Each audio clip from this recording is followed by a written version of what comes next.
Hello friends, இன்றைக்கி நம்ம சேனலில் டேஸ்டியான கொண்டக்கடலை பிரியாணி எப்படி பண்ணலான்னு பார்த்துடலாம் வாங்க. இப்போ ஒரு குக்கர் அடுப்பில் வச்சிடலாம். ஸ்டவ்வை ஆன் பண்ணி மீடியமில் வச்சுட்டு அதில் 2 டேபிள் ஸ்பூன் அளவுக்கு தேங்காய் எண்ணெய் சேர்த்துக்கலாம். அது கூடவே 2 டேபிள் ஸ்பூன் அளவுக்கு சுத்தமான நெய் சேர்த்துக்கலாம். இப்போ 2 சேர்த்து நெய்யும் தேங்காய் எண்ணெய் 2 சூடானதுக்கப்புறம் சூடானதுக்கப்புறமா 1 டீஸ்பூன் அளவுக்கு சோம்பு சேர்த்துடலாம். ஒரு சின்ன துண்டு பட்டை சேர்த்துடலாம். 2 கிராம்பு சேர்த்துடலாம். அது கூட 2 ஏலக்காய் சேர்த்துடலாம். இது எல்லாம் சேர்த்ததுக்கப்புறமா ஒரு பிரிஞ்சி இலை சேர்த்துடலாம். பிரிஞ்சி இலை சேர்த்ததுக்கப்புறமா நாம் ஒரு மீடியம் சைஸ் பல்லாரி வெங்காயத்தை கட் பண்ணி எடுத்துக்கலாம். அந்த வெங்காயத்தை நாம் இப்போ இதோட சேர்த்துக்கலாம். இப்போ வெங்காயம் சேர்த்ததுக்கப்புறமா நாம் இது கூடவே ஒரு இலக்களவுக்கு நம்ம கருவேப்பிலையை நம்ம இதோட சேர்த்துக்கலாம். இப்போ இது ரெண்டையும் நாம் வதக்கி விட்டுடலாம்.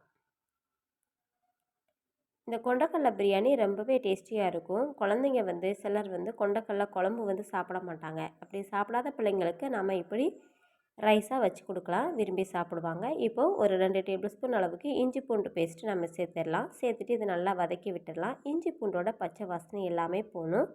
போயிட்டு அதோட வாசனை வர்ற வரைக்கும் நம்ம வதக்கி விட்டுடலாம். இப்போ இஞ்சி பூண்டோட பச்சை வாடையெல்லாம் போயிடுச்சு. இப்போ நாம் நல்லா பழுத்த தக்காளி பழம் 2 கட் பண்ணி இதோட சேர்த்துடலாம். பெரிய தக்காளி பழமாக இருந்தால் நீங்கள் 1 சேர்த்துக்கோங்க. நான் மீடியம் சைஸாக இருக்கிறதுனால 2 தக்காளி பழத்தை இதோட சேர்த்துருக்கேன். தக்காளி பழம் நல்லா பழுத்ததாக இருந்தால் ரொம்பவே நல்லாயிருக்கும். அப்படி இல்லைன்னா நீங்கள் மிக்ஸியில் லைட்டாக அதை பிளெண்ட் பண்ணி நீங்கள் சேர்த்துக்கலாம். இப்போ தக்காளி நல்லா வதங்கிடுச்சு. இப்போ நாம் இது கூட ஒரு கைப்பிடி அளவுக்கு புதினா சேர்த்துடலாம். அது கூடவே ஒரு அரை கைப்பிடி அளவுக்கு கொத்தமல்லி தழை சேர்த்துக்கலாம். நம்ம பிரியாணி பண்ணுறதுனால புதினா தழை அதிகமாக சேர்த்தா நல்லா வாசனையாக இருக்கும். இப்போ எல்லாம் வதக்கிடலாம். வதக்கி முடித்ததுக்கப்புறமா நாம் இது கூட அடுத்தபடியாக நம்ம மசாலா பொருட்களை நம்ம சேர்க்க ஆரம்பிச்சிடலாம். இப்போ தக்காளி, வெங்காயம், அப்புறம் மல்லி, புதினா நல்லா வதங்கிருச்சு. இப்போ ஒரு டீஸ்பூன் அளவுக்கு மஞ்சள்தூள் சேர்த்துக்கலாம். சேர்த்துட்டு இதை நம்ம வதக்கி விட்டுக்கலாம்.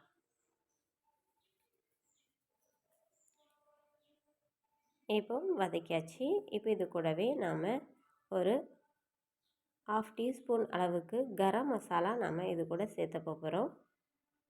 1/2 டீஸ்பூன் கரம் மசாலா சேர்த்ததுக்கப்புறமா ஒரு டேபிள் ஸ்பூன் அளவுக்கு நம்ம வத்தல் தூள் சேர்த்துடலாம். சேர்த்துட்டு இதை நாம் வதக்கி விட்டுடலாம். இப்போ மசாலாவோட பச்சை வாசனை எல்லாம் போகிற வரைக்கும் நம்ம நல்லா வதக்கிடலாம். வதக்கியாச்சு. இப்போ பாருங்கள், எண்ணெய் எல்லாமே நல்லா பிரிஞ்சு வருது. மசாலாலாம் நல்லா வெந்துருச்சு. இப்போ நாம் இது கூட உப்பு, அப்புறம் காயத்தூள் போட்டு வேக வச்சதான கொண்டக்கடலை நம்ம இதோட சேர்த்துடலாம்.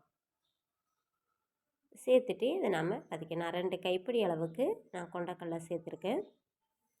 இப்போ நான் ஒரு 3 பேர் அளவுக்கு சாப்பாடு செய்ய போகிறேன். அதற்காக 2லேருந்து ஒரு 2.5 கைப்பிடி அளவுக்கு இருக்கும் கொண்டக்கடலை. நான் இப்போ இதை சேர்த்தாச்சு. சேர்த்துட்டு இப்போ எல்லாத்தையும் நம்ம இப்போ வதக்கி விட்டாச்சு. இப்போ பாருங்கள், கொண்டக்கடலையோட மசாலா எல்லாம் சேர்ந்து வரணும். இஞ்சி பூண்டோட ஃப்ளேவரு, புதினா கொத்தமல்லியோட ஃப்ளேவரு, அப்புறமா மசாலாவோட ஃப்ளேவர் எல்லாமே கொண்டக்கடலையோட நல்லா சேரணும். அதுக்காக நம்ம நல்லா வதக்கி விட்டுடலாம். இப்போ நாம் ஒரு 1/2 அன் ஹவர் ஊற வச்சு சாப்பாட்டு அரிசியை நாம் இப்போ இதோட சேர்த்துடலாம். நம்ம அரிசி ஊற வச்சு சேர்க்கறதால சாதம் சீக்கிரம் ரெடி ஆயிடும். அதற்காக தான். அப்போ ரைஸும் நம்மளுக்கு உதிரி உதிரியாக கிடைக்கும். இப்போ ரைஸ் எல்லாம் சேர்த்தாச்சு. சேர்த்ததுக்கப்புறமா நாம் இதை கிளறி விட்டுடலாம். இந்த கொண்டக்கடலை மசாலாவோடு நாம் சாதத்தை நல்லா கிளறி விட்டுடலாம். அப்படி மெல்ல மெல்ல பரட்டி விட்டுக்கலாம், இல்லைன்னா அரிசி உடஞ்சிரும். இப்போ எல்லாம் பரட்டி விட்டதுக்கப்புறமா நாம் இது கூட சாதத்திற்கு தேவையான அளவு நம்ம தண்ணீர் சேர்த்துடலாம். இப்போ நார்மலாகவே நம்ம சாப்பாட்டுக்கு குக்கரில் வைக்கும்போது எந்த அளவு சேர்ப்போமோ அதே மாதிரியே 1க்கு 2 மடங்கு அளவு தண்ணீர் சேர்க்கணும். அந்த அளவில் நம்ம இப்போது சாதத்துக்கு தண்ணீர் சேர்த்துடலாம். இப்போ தண்ணீர் சேர்த்ததுக்கப்புறமா நாம் சாதத்துக்கு தேவையான அளவு உப்பை நாம் சேர்த்தணும். உப்பு சேர்த்ததுக்கப்புறமா இதை நம்ம நல்லா கிளறி விட்டுடலாம்.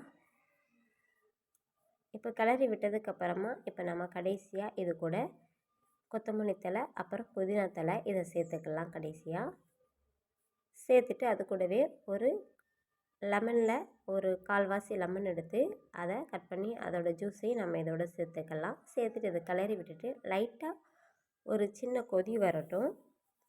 கொதி வந்ததுக்கப்புறமா நாம் குக்கரை மூடி போட்டு வேக வச்சிடலாம். குக்கரில் ஹையில் வச்சுட்டு ஒரு விசிலும் லோவில் வச்சுட்டு ஒரு விசிலை விட்டு ஸ்டவ்வை நம்ம ஆஃப் பண்ணிடலாம். இப்போ குக்கர் மூடியாச்சு. இப்போ நாம் விசில் போட்டுடலாம்.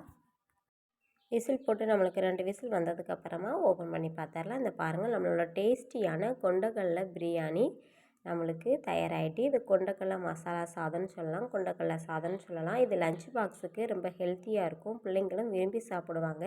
இதே மாதிரி உங்கள் வீட்டில் ட்ரை பண்ணி பாருங்கள். இந்த வீடியோ உங்களுக்கு பிடிச்சிருந்துச்சுன்னா லைக் பண்ணுங்கள், கமெண்ட் பண்ணுங்கள். தொடர்ந்து அடுத்த வீடியோவில் சந்திப்போம். நன்றி, வணக்கம்.